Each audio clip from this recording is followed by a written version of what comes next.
Súla Dóchas tá fábhar beag agam le chéirí orthu. Tá mé géirí an spric míle síntiúsóir a bhaint amach, spric an tábhachtach dom sé seo. Le the hall, brú an knappa subscribe. Ní leann ach cliteáil amháin, ach tugann sé sppraga ól mhór dom leanúint aráid ag déanú físeán. Go raibh míle maith agah. Chuaigh siad an gach crann Sliabh Cain, sa saorag 1970. Tháinig an cónlacht amat isteach le sábha trascartha agus foirne mice, agus thóg siad Gearradh. Na dead a bhí ina seasamh le 300 bliain. Na castán a bhí ag batú na gleama ó riomh bí a déitag dunne I be cóneamharthu. Na poplars tulip chó háit go raibh a cuid caranacha ag buint leis na scamal. Na hemlocks agus na hickories, agus na galchnána dua, agus na maple siúcra. Gach éon crann beo 2000 acre de gcreidfeá Appalachia, stript go dtí stumpaí agus taranca go dtí an iarnród I Spruce Pine, Carolina Huig, agus seoilte ó Huig chun tí a fhágáil do mhaoine nach bhfeicigh an sliabh a bhfuil siad riamh. An rud a bhain cosú le chathair coci, cnoic de stumpaí ó agus talamh stróca agus piles slash ag lóg sa bháisteach. Laistigh de 2 bhliain an bar itheach, ihir a thóg 10,000 bliain chun tágáil, níte ón sliabh in amhnacha don a chud an shrú híos faoi chois, agus a chialigh tobracha na gleanna, agus a chas na páirceanna bún go lámh. Laistigh de 5 bliana hí na stumpaí lia, agus hí an cnoc ina wasteland de bhrí, agus de scrabharnach, agus de charreg nachta, nach dúchag fiú na gár leis. Laistigh de 10 bliana hí na gach dunne Gearradh, go raibh Sliabh Cain riamh rud a bé, seachas mar a bhí sé inis. Sé cóirte a dhéanann saint le háit, nuair a bhíonn si críochnatha leis. Bhí 60 acre I raibh thuaig Sliabh Cain ag muncail, Asa Drummond. Ní an amad. Bhí na cearta amad ag an gongacht amad, a ceannig ón únéir roimhe seo, frágas a déach sé flathúil, go dtí gur thugtú cat a bhí á dhéal. Bhí an talamh féin ag Asa, rud a chiallainn go raibh sé ina únéir an méid a d'fhág an cóngacht amad ina dhiaig. 60 acre de stumpaí, gulís cremta, agus talamh briste ag áirte nach stoppan an bhuaigh riamh, agus go dtiúchag na géimhrí go luath, agus go raibh níothar róthannaí agus rómilte chun post fála as gan trácht bhera. Glí Ivy Drummond dhíine sa gceann. Bhí as páistí a chéile, siúil I measc na stumpaí saníthe. Dúsad daoine fásta é mar dhéanáthacail amadánacht. Tá an plán sin chomh úsáideach le Ivy Drummond a ddéirfidís, rud a chiallainn marabh, imethe, gan fille. Nuair a fuair Asa bás I 1910, d'fhág sé thugam é. A garbhadh Ivy Drummond, cethre bliana 10 d'aois, atá ina cúnaí faoi láthair ag teacht cuarta McDo do Chalanaí, tar éis bháis mó bháthair de chuid eitin, agus an sin imethe má athair isteach I miannig Huail, West Virginia, áit a rachadh 4 isteach, agus uaireanta I theochadh siad amach, agus uaireanta theochadh siad amach, ach níor giad na 4 chéama iad a thuille. Dúirt an léadúir a lámhseáil an uachtalam go raibh an talamh níos lú ná an pápar a raibh an deimhniú plóirte iad. Dúirt an bháthair sa teach, ban dar a bannam Mrs. Cagill, gur bheith an oidhreacht ba bhránaí a chúla sí riamh, agus na cailíní sa dormitory a bhí cheana féin tar éis cinne a dhéanamh go raibh mé aisteach, mar cha mé gach uair séir sa ghartín beag sa teach, ag tuairt aire do Flandaí nád ar éon duine orm aire a thuairstábh, díreach mé clá, agus béitir go mbeidh cortha ann. Mós miamat amach cunas a darí mé seasca acre de stumpaí isteach san foraois, is tábhachtaí in Gearradh, North Carolina, agus cén fád gur tháinig na daoine céine ar na gáire faoi Ivy Drummond thugam sa Gearradh, ag Dóchas don rud amháin nach féidir airgid a cheannach go tapa go leor.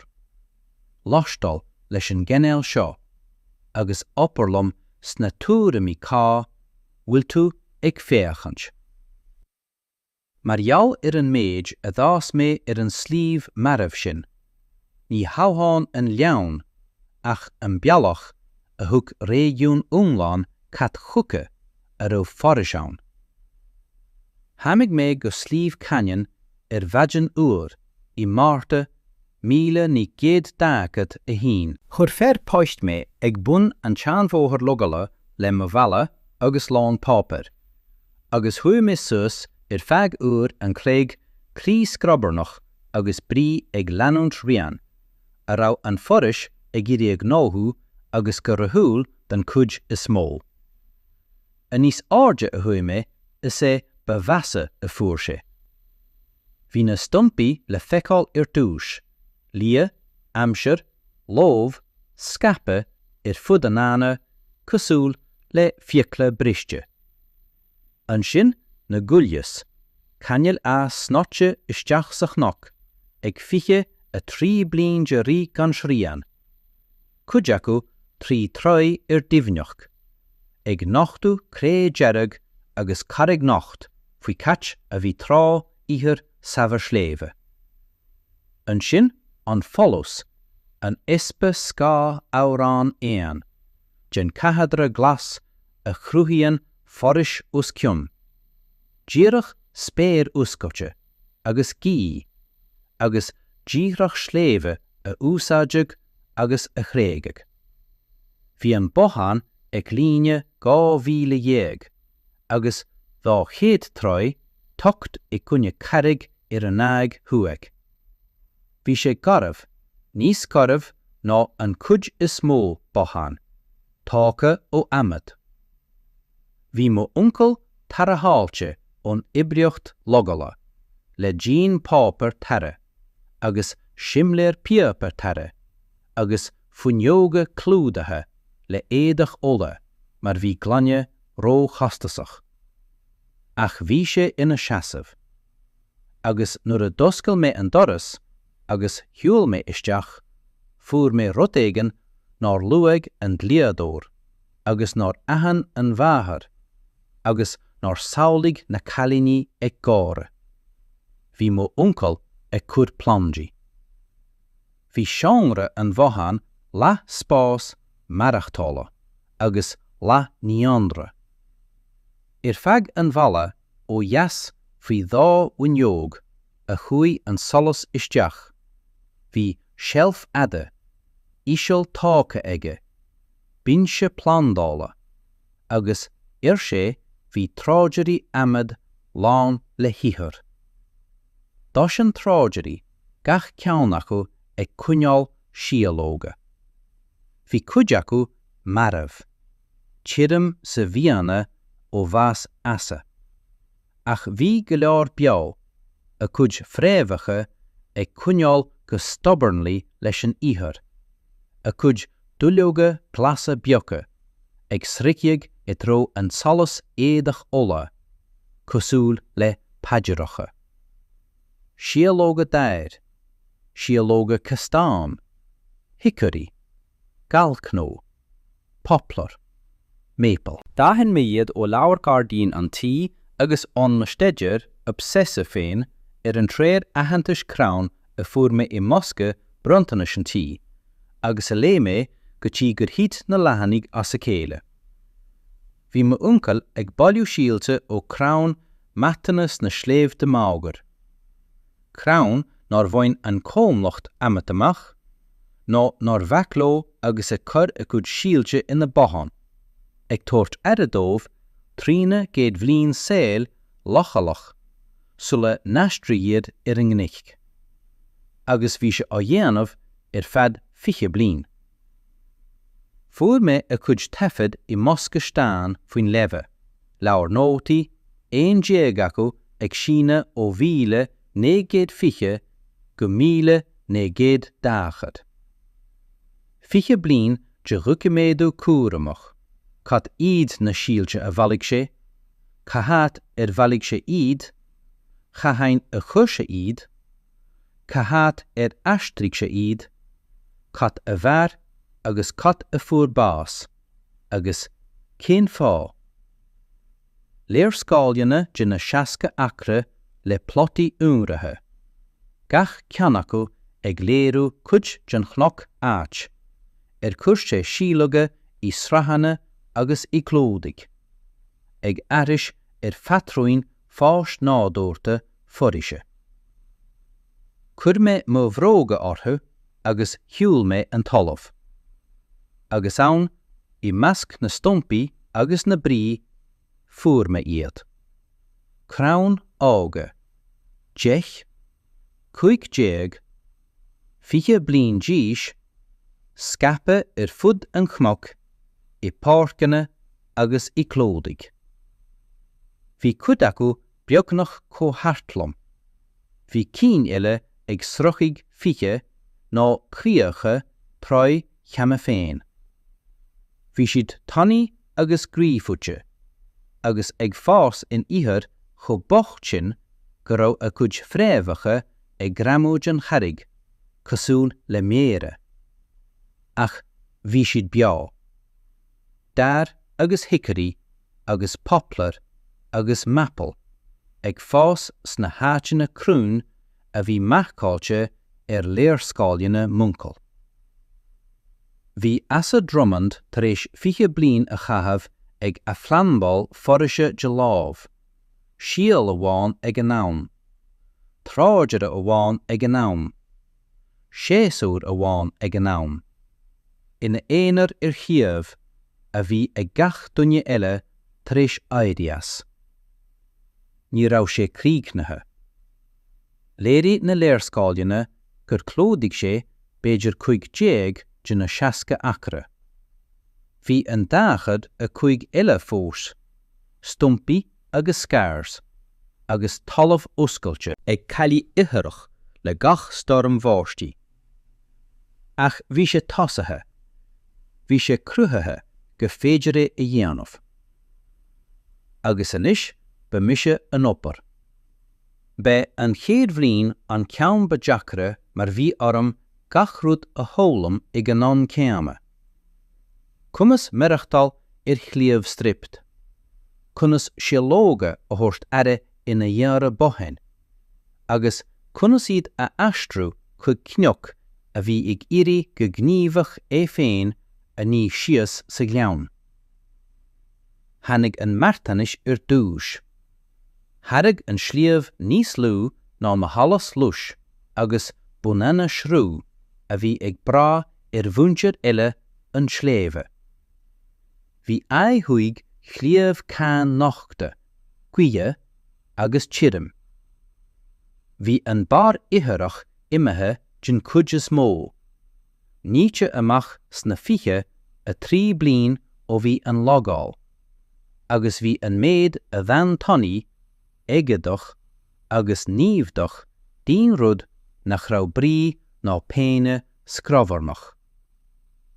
Bhí mo uncle tar éis sistorm a thocailt a bhallaigh uisce báistí ó dhéan an bhathain, agus bhí tapar beag ship thart ar 4,000 faoi bhún an bhathain ag salahar buisce I ngach mí ach na cín is tíirime. Chur mé geartín I ceann amháin gin áit chomheáta go réasúnta taobhthír gin charreg. Áit a raibh an bothan ag cuidisteach ar an ngabh is measa, agus dás mé prátaí, pámarí agus gríns go leor, chun mé féin a chanál bia. Beangmach. Bhí léitanta ann go raibh mé có-acras sin go raibh me rárc de léir. Bhí íonda ann go raibh mé i mo luí leaba muncail ag éisteacht leis an ngé, ag claime an cnoic amach, agus ag smaoinmh an rá sé seo an cinne is a máideach a rinne éon duine riamh. Cailín céithre bliana diaag díis, ag iadí furis a hás chnoc maribh gan éon rud, ach sialóga fir veribh agus stubbornness a bhí na híhananta is massa níos mó cosúil le mí chumas smaoinmh rud bí eile a dhéanamh. Ach gach maidin déirí mé, agus thug mé aire don na sialóga. Ba é sin an rud neamh idirpartathe. Sulla níos fan, sulla nóil fan uisce, sulla nearna mé rudar bí dom féin, cheiceal mé na tráidirí, uisce mé iad, chas méad I tro an teolas, bhain mé amach éon cheann a bhí maribh go ré, mar a bhaintú amach na maribh I measc na bheo, le meas a róisiad ag irí a bheith. Ba dhéad na crann an rud a déirí me suas dó gach maidin. Lean mé mána asa a rinne a finnéige 3 bliain de chríal agus de éireach. Bhí sé tar éis folamh nach raibh an iachar chun Sliabh striptad áfarisú, ach plandál crann, ach ihir a ahbhanú dúis. Níor féidir leat scéal a chur isteach I talamh a créimte, agus a bheith ag súil leis go marfach sé. Bhí ort uideachú, bhí a heicnic léird, fáinach agus íontach. Dúis chus sé na rudaí a glí sé crann altranis. Plandaí a asan go tappa a chosaí an ihir, agus a thosaí ag ahbhanú a thar organach. Locust dew a dhas go tappa, agus a hochraí nitrogen san ihir, 3 bhachtéir ina phréamacha. Olibh an óir, mar an gceama.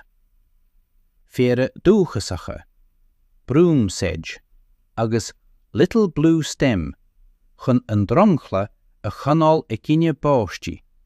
Seamar, a chlútaí an polamh agus a chátaí an ihir le nitrogen.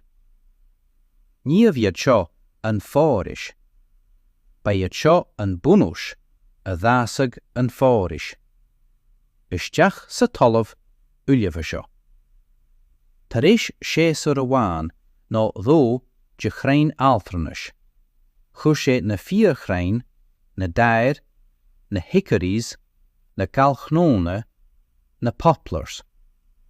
Chus sé iad I clótaí, ní is rahanna, mar nach bhasan foraisí nádúirta is rahanna. Bheasc sé specis, mar a dhéanann forais nádúirta. Dair in aice le hickory, poplar in aice le maple, mar go dtacinn specis éagsúla le na chéile 3 líon.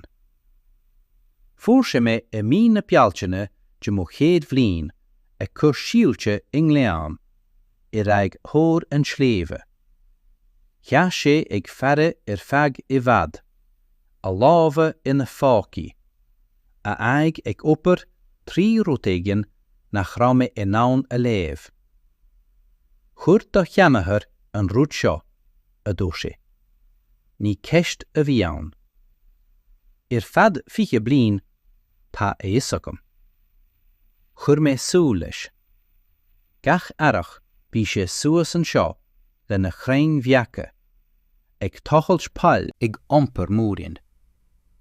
Ní dúirt sé tádalm riamh. Níor íor sé cabhar riamh.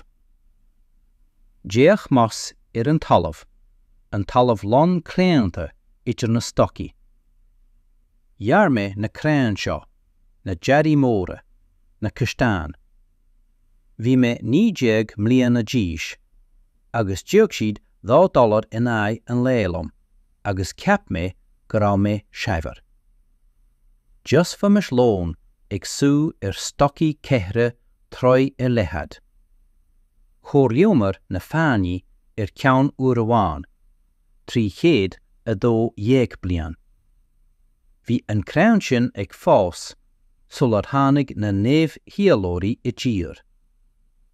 Agus dhear mé síos $2. Bhí sé ciún feag tomul. Chuí an ghuí trasna an cnoic lám, gan éon rud chun a bhailiú. An sin dúirt tá mé 60 a 1 bliain díos, agus tá mo roim donna agus tá mo glúine níos measa. Ach is féidir an Paul a thucailt fós, agus crann a chur ann. Sin ile atá ag teastal.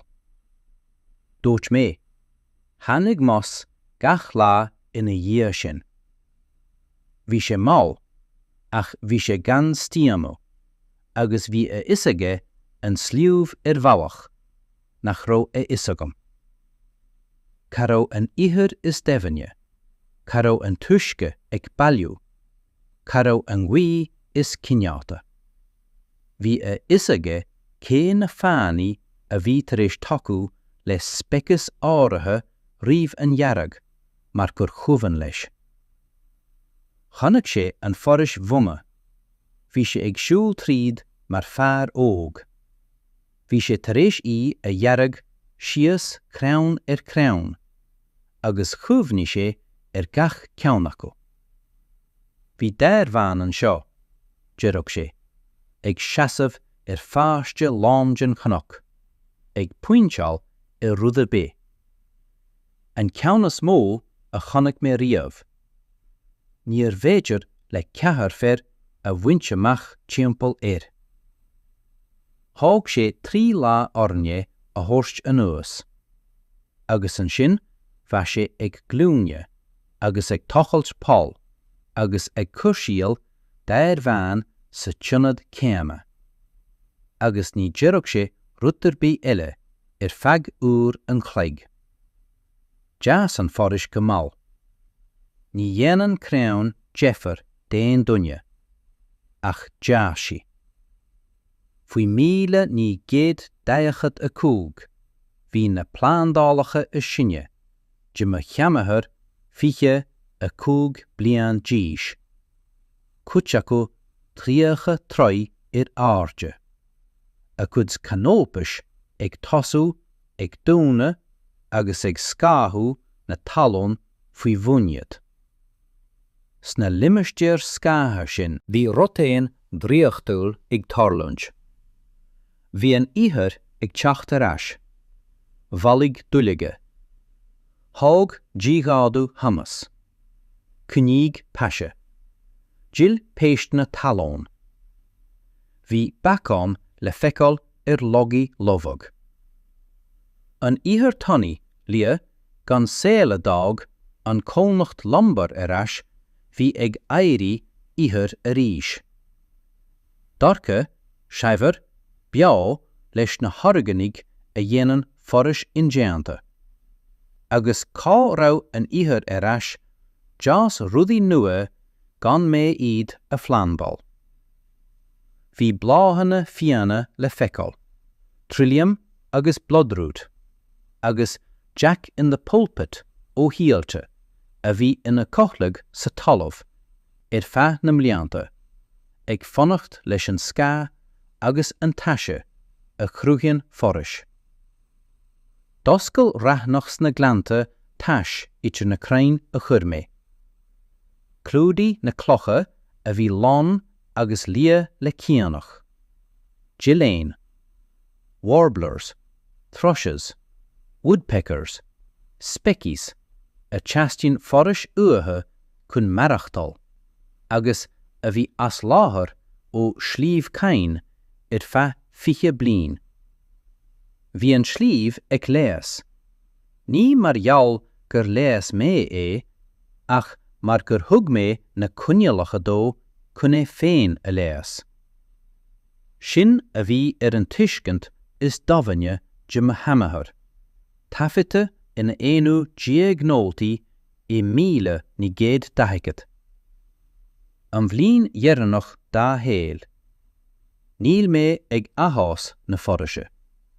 Tá ag buint na constacaí don forais, ag athás í féin. Tá is ag an Sliabh cad ba bheith leis a bheith. Is sé mo fós cabhrú leis cúnamh. Thosaí an Gearradh céim sa gleann I 1917. Thosaí sé leis na tiltte. Bhí báistí an airg. Trom ach ní neamhnách don séasúr, ag steallag síos tíobh stríopa Sliabh Cain, an taobh ná thrach mé fós, agus thug sé na tunaí ithearach scéalte isteach I cén críoc. Gan fréamhacha crann chun an talamh a chanál, gan dúlaige chun an bháisteach a insú, rí an tuisce as na fánaí lám mar a bheith ó dhéan stáin. Tapa, don agus milteach. Bhí an shrú ag tuilte. Bhí na fermacha bun látharán a bhí ag bra ar an shrú, le haid iscithe clúdathe faoi threath de silt sléimhe. I hiorfa scrabach caragach neamh tortúil a bharag bare, agus a chur tubracha as. Chail trúr tealach a nearrig plándál go thumláin. Chail ceathrú teachan don lábha a lean. An sin tháinig an triúmach. Bhí saorag 1910 a 7 tírim go cnámh. An cineal saorig ina bhíon an spéir bán le teas, agus an téir ag scailteag agus an polamh ag oscailte agus ag scailteag leathan go leor chun buatais a chailligán. Agus gan an clúdach crann a bhí ag caneal taise ar an Sliabh, agus ascúla go mal isteach sna sruthanna agus na spríongaí hiars. Thit an solathe uisce, thit tubracha. Spríongaí a bhí úntafa ar feadh na nglúnta chríomig go dtí shrú, an sin go dtí stáin ar an carreg, an sin go dtí rút ar bé. An shrú a bhí ag tuailte I mí ebrán, bhí sé ina threath de lochan stagnant faoi lónasa agus faoi bhean fór bhí sé deamach. Bhí a nasc soléir daon dunne a bhí sásta écail. Ba an fab céine na tuailte agus an triúmach. Ba an chúis a bhí leis an dá cheann ná an Sliabh lám. Gan crann céine nach bhéiteach uisce a chanál nuair a bhí sé ag cur báistí, agus nach bhéiteach uisce a scéile nó nach rá. Bhí hidroliocht na sléimhe, an córas dáiachta insú, stórála, agus scéalaigh mal a chóitin forais bheo, scríosta nuair a ghearradh na crann. Agus tríocha bliain ina dhiar sin, bhí an gleann fós ag ghiach na paragas. Agus mar seasca acra, an cuit a bhí me ag a flandal ar feadh sé bliana, an cuit a bhí mo cheamathar ag a flandal ar feadh 5 blian roimhe sin. Bhí na spríongaí fós ag sreabhadh, bhí an íthar fós ag caneal taise. An shrú a rí as mo halamh, bhí uisce ann fós, á thiomáint ag scéalaigh mal báistí a bhí gafa ag íthar foraise agus fréamhacha crann, agus an císeal tiú spúnseach de bhuileoga agus thomas a chóitin forais bheo. Thug daoine faoi Gearradh. Ní féidir leat gan tóirt faoi Gearradh nuair a bhíonn de hóbar tírim agus shrú de chóirsa ag rí. Ba an chéad duine a tháinig fermúr dar a bhainm Floyd Buckner, aró a fórc búnláthárán clúdsathe ag tuile in aire. Cheas sé imil na foraise a chur mé. Dhá duine dhéag acra de chain ága inis, tíú go leor nach bhéadge féchant tríd. Agus déach sé an talamh, an ihir forca, na ránach agus na bláhan na fiáine, an glas. Ba stoci é seo a dó sé. Is cuvanlam stoci. Ba mo cheamahar a chur na chéad chrainn I 1900 agus an tuisce tá de sprungi fós ag rí. Conas. Cúineann crainn isce a dúirt mé. Cúineann a cuid fréamhacha ihir. Cúineann an ihir báisteach. An bháisteach a chóghainn na sprungi. Is cáras é. Bain na crainn agus collapsan an cáras fad. Cud asiad agus a gginach sé. Déach Floyd orm. An féidir leat múine dom. An féidir leat múine dom plandáil. Se a dúirt mé. Sin an rud a bhí mé ag fannacht le duine éigen a dhéirí. An tittim sin chur mé tús leis an níonra. Ní níonra bohen cosúil le mo cheamahar. Ceann fíor. Gleann mas agus mé féin plotta ceathrú acra an bhána is Gearradh de mo halamh, rinne mé teirice dé, thóg mé frámaí fuair ó amad salvagad agus glenne fuinneoga díis, agus chur mé le 10,000 síalte, dair, hickory, poplar, galcno, castan, maple, hemlock, péine bám. Síalte a bhaile mé ó gach crann seamás a défan a áil lastiú de 50,000. Ag drapag dromane agus ag trasnú glanse le mála canváis. Ag bailú cnána agus síalte scihámacha, mar a bhailinn dhúine ile céire leis an éigendál duine a bhfuil isaige go bhfuil gach síal ina tógi. Glach Floyd Buckner na 150 síalte, agus chuise iad a chnoic créachta os cionn an bhunláthárán.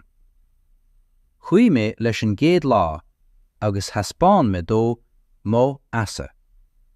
Baranna altranis dúis, an sin na 4 chrainn, múrín gachrúd, grúpa ná sreic. Thug a bhean arán agus cafe, agus do briamar go dtí dorcha.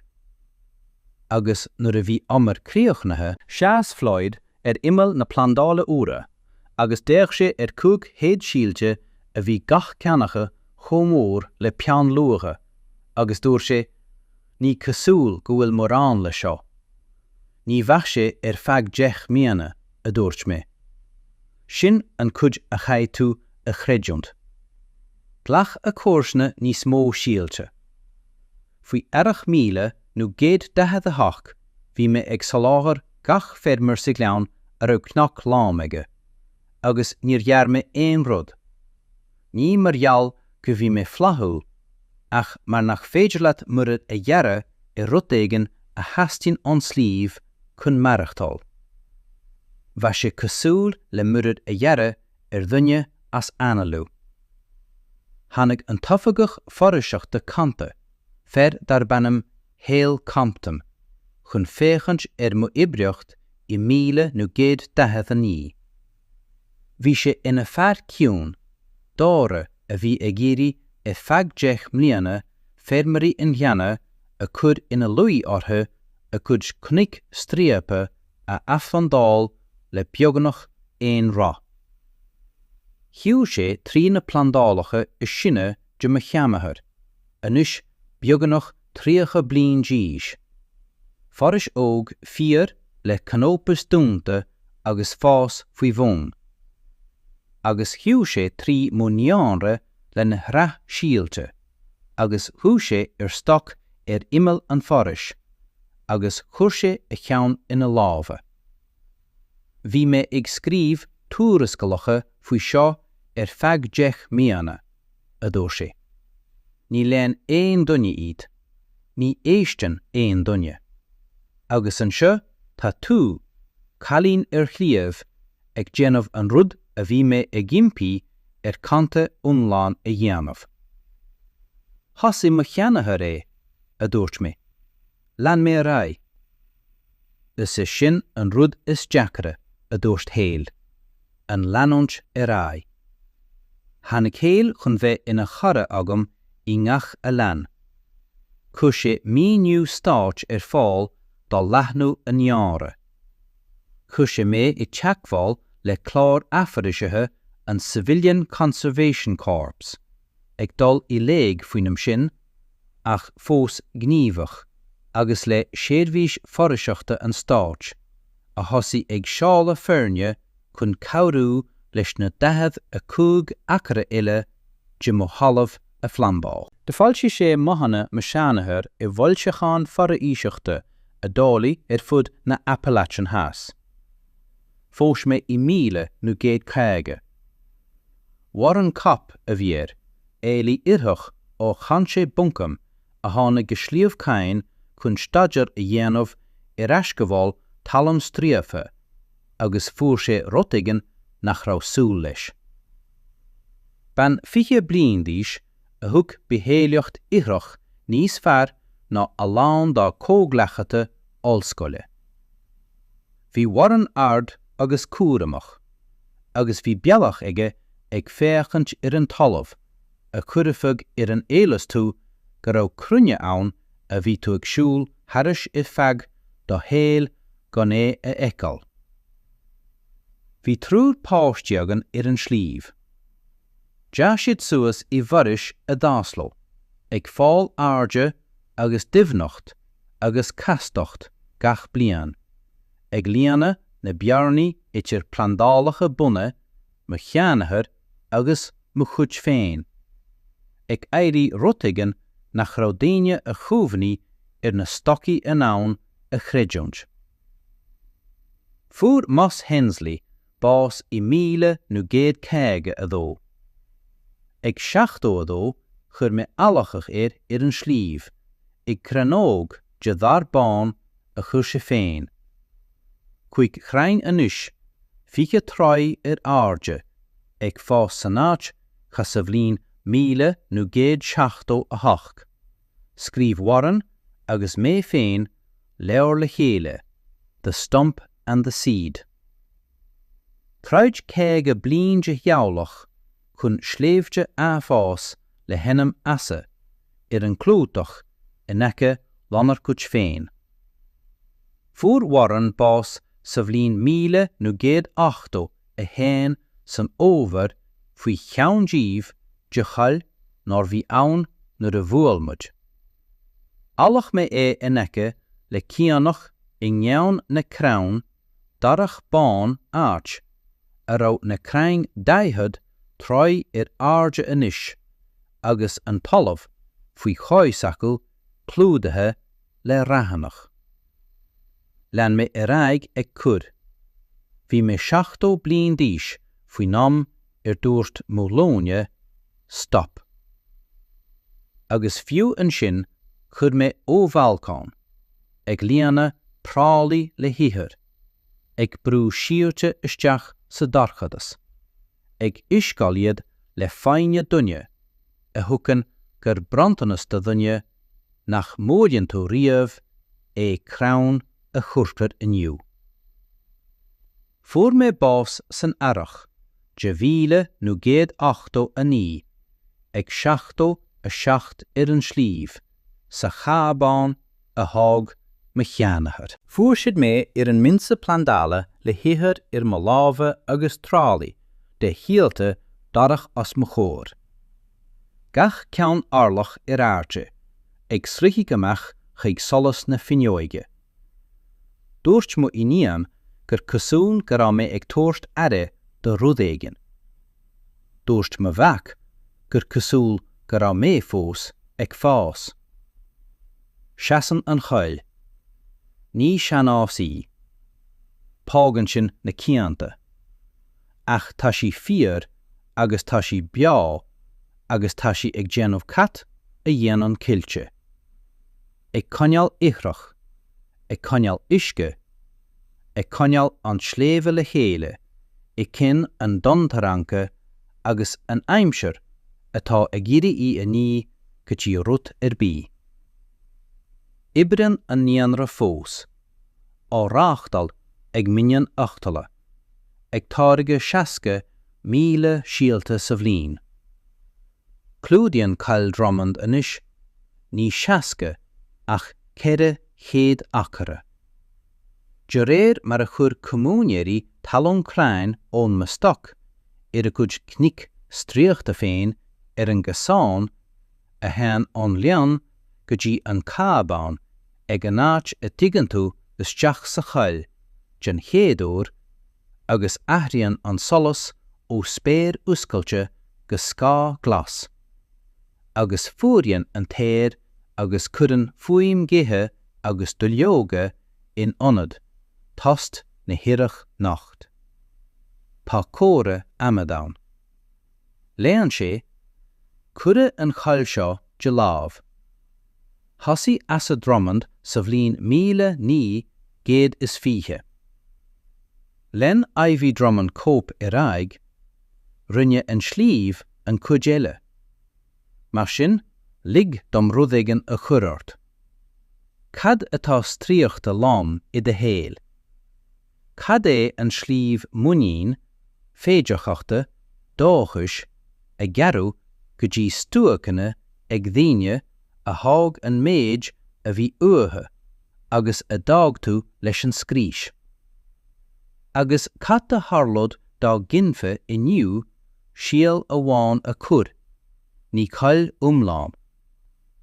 Ní féidir leat cail a chur I lá nó I mbliain nó fiú I 9 mbliana. Durí mar seanachar 20 bliain agus clúdaigh sé 15 acre. Durí mé dachad a 5 bliain eile agus clúdaigh mé an cuid eile. Ní tionscatal é cail. Is teamanta sé a bhearan níos faide ná tusa. Ach tosaíonn sé le scéal a bháin, pall a bháin san iarthar. Gníomh a bháin creideamh go bhfeasfaí an rud a chuireann tú inniu rud éigean nach féidir leat a shamhlú. Scá agus fosca, agus árán éin, agus uisce gleann, agus iarthar gáhain, agus an cineal áilleachta nach féidir le fáinne a bháin a thargó. Rinne sí gáire faoi mastúacanna. Rinne sí gáire mar connaigh siad an rud a bhí in asnamh. Níor féidir leo an rud a bhí ingéanta écail. Sin a gcónaí an difriocht idir na daoine, a dhéanaan gáire agus na daoine a chuireann.